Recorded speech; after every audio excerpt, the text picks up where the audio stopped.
good morning. Good morrow.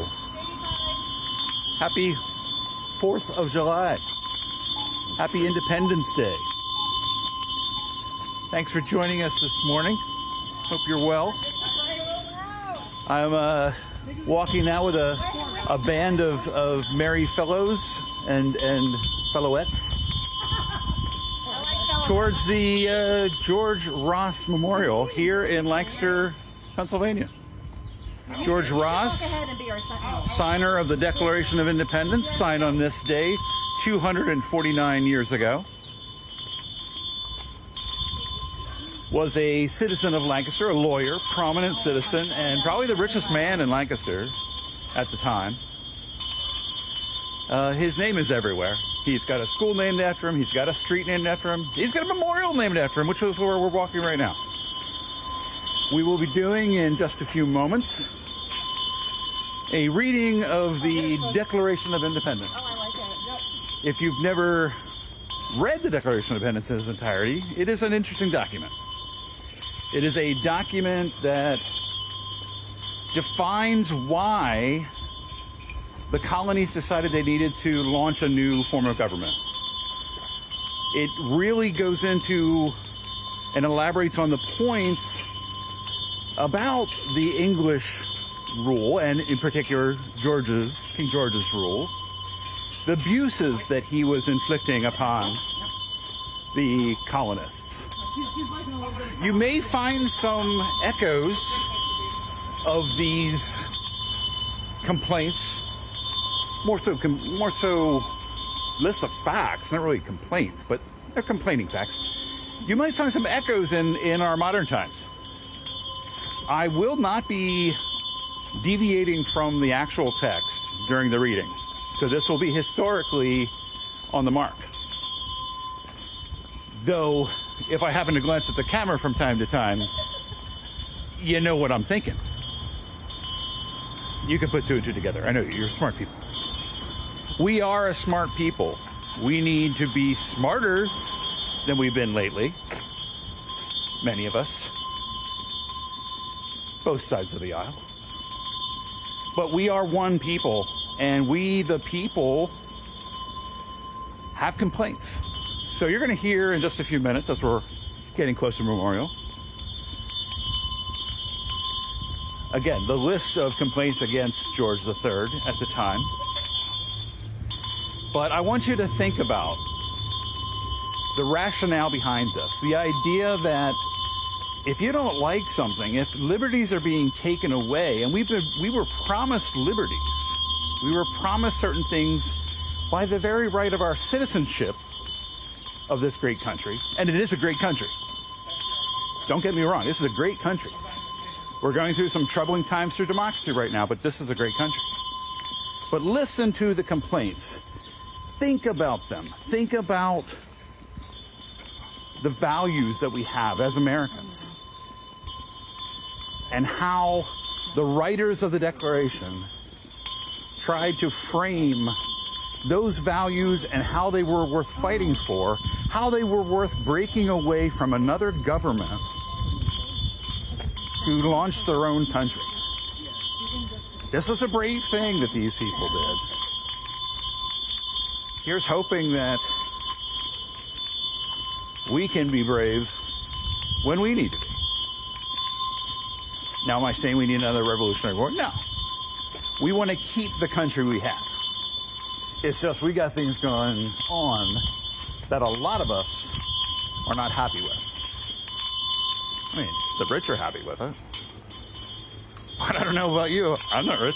I mean, these fancy duds might tell a different story, but I am not rich. Most of Americans are not rich. So let's think about our fellow Americans and think about what we need to do to look out for the rest of us. Look out for each other. We the people. It's not I, the citizen. It's we the people. We are about 100 feet or so from the Ross Memorial. If you're in Lancaster, there's still time. Come on out. We've got We're at 320 East Ross Street in Lancaster. Thank you for joining us on Facebook Live. I see a number of people on here. Appreciate you being here. This is our largest in-person crowd as well. Yay! This is pretty cool. Woohoo! It started with just 3 of us a couple of years ago, and it's great. It's doubled. It's doubled, and our online audience is hopefully doubling as well. All right. And we'll see. and the crowd is getting tired of the bell already. Yeah, bell's a bit much. Bell's a bit much, but hey, the bell calls attention.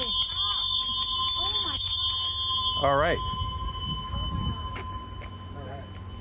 So, George Ross, signer of the Declaration.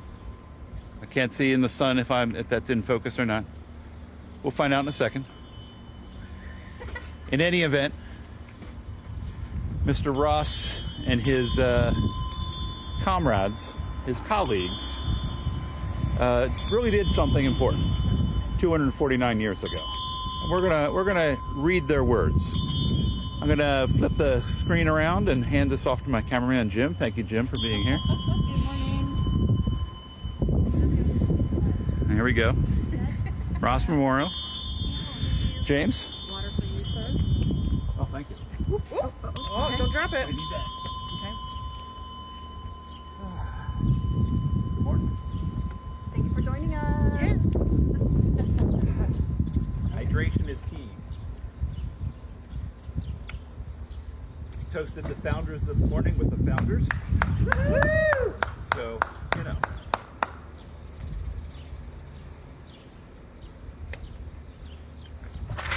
Yeah.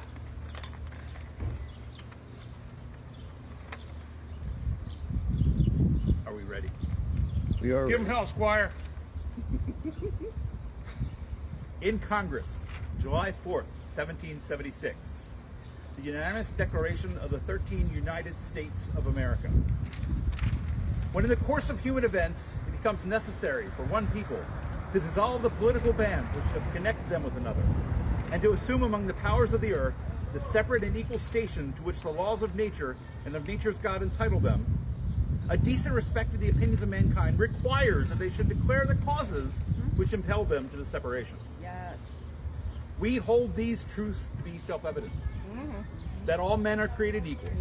That they are endowed by their Creator with certain unalienable rights. That among these are life, liberty, and the pursuit of happiness. That to secure these rights, governments are instituted among men, deriving their just powers from the consent of the governed. Yeah. That whenever any form of government becomes destructive to these ends, it is the right of the people to alter or abolish it, and to institute a new government, laying its foundation on such principles and organizing its powers in such form as to them shall seem most likely to affect their safety and happiness. Yeah. Prudence indeed will dictate that governments long established should not be changed for light or transient causes, and accordingly all experience has shown that mankind are more disposed to suffer while evils are sufferable than to right themselves by abolishing the forms to which they are accustomed. But when a long train of abuses and usurpations, pursuing invariably the same object, evinces a design to reduce them under absolute despotism, it is their right, it is their duty to throw off such government and to provide new guards for their future security. Yeah.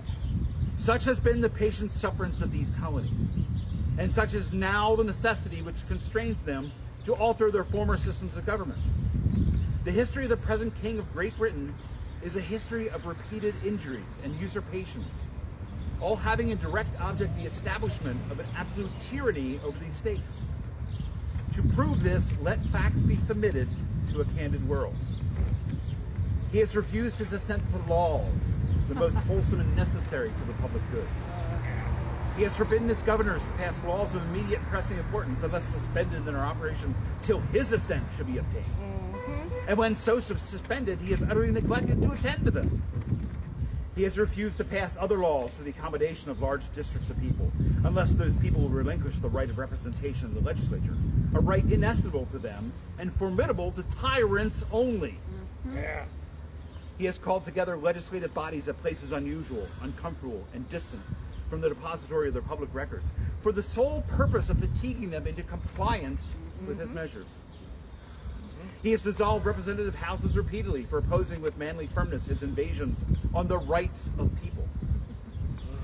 He has refused for a long time after such dissolutions to cause others to be elected, whereby the legislative powers, incapable of annihilation, have returned to the people at large for their exercise, the state remaining in the meantime exposed to all the dangers of invasion from without and convulsions within.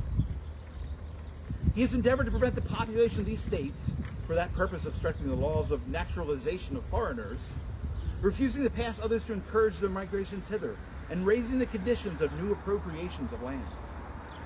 He has obstructed the administration of justice by refusing his assent to laws for establishing judiciary powers. He has made judges dependent on his will alone for the tenure of their offices and the amount and payment of their salaries. He has erected a multitude of new offices and sent hither swarms of officers to harass our people and eat out their substance. He has kept among us in times of peace standing armies without the consent of our legislatures. He has affected to render the military independent of and superior to the civil power.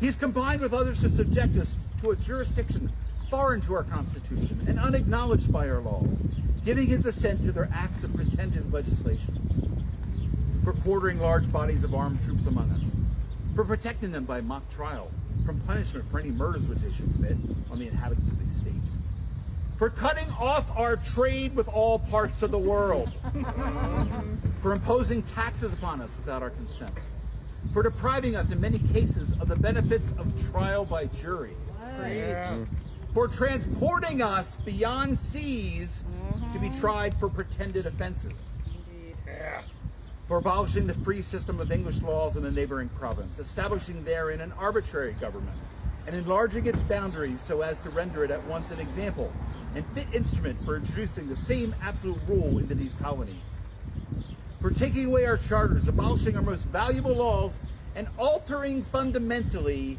the forms of our governments, for suspending our own legislatures and declaring themselves invested with power to legislate for us all in cases whatsoever.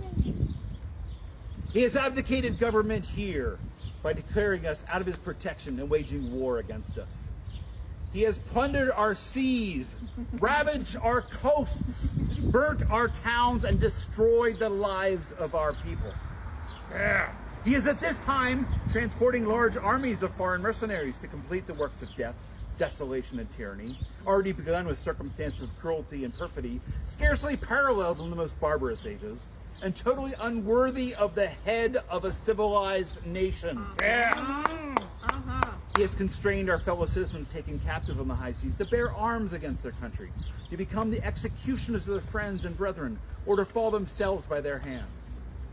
He has excited domestic insurrections among us, and has endeavored to bring on the inhabitants of our frontiers the merciless Indian savages, whose known rule of warfare is an undistinguished destruction of all ages, sex, and conditions.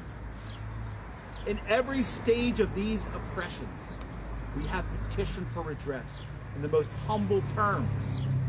Our repeated petitions have been answered only by repeated injury.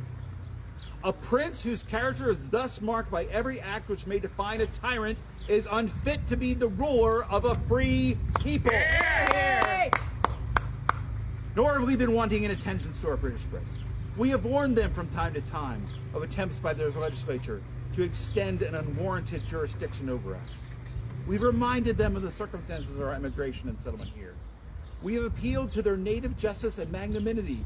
We have conjured them by our ties of common kindred to disavow these usurpations, which will inevitably interrupt our connections and correspondence. They too have been deaf to the voice of justice and consanguinity. We must therefore acquiesce in the necessity which denounces our separation, and hold them as we hold the rest of mankind, enemies in war, in peace friends. We, therefore, the representatives of the United States of America in General Congress assembled, appealing to the Supreme Judge of the world for the rectitude of our intentions, do, in the name and by the authority of the good people of these colonies, solemnly publish and declare that these united colonies are and of right ought to be free and independent states, that they are absolved from all allegiance to the British Crown, and that all political connection between them and the state of Great Britain is and ought to be totally dissolved, and that as free and independent states, they have the power to levy war, conclude peace, contract alliances, establish commerce, and do all other things and acts which independent states may of right do. And for the support of this declaration, with a firm reliance on the protection of divine providence, we mutually pledge to each other our lives, our fortunes, and our sacred honor. Yeah. Woo! Thank you, George. Thank you, George. Thank you, fellow signers. Thank you, these brave men of their time, for doing what they did. Yeah. Yep. Yeah. May we keep it. May we keep it going. May we keep it. 249 years. Yeah. Let's not let things expire. One more year. One more year. Hey. Two more than that. Thank you all for being. Thank you. Can't figure out how to turn my camera around. So I'm going to do this. Hopefully you can see me. Oh yeah. No, we don't. Oh Mike, I didn't realize that was you and the eagle. There it is. Thanks for joining us, folks. Like I said, it's a great country. God bless America. Put that off for 1 second. Happy birthday, America. Let's all work together, we the people, to make this country everything we want it to be. And we're out.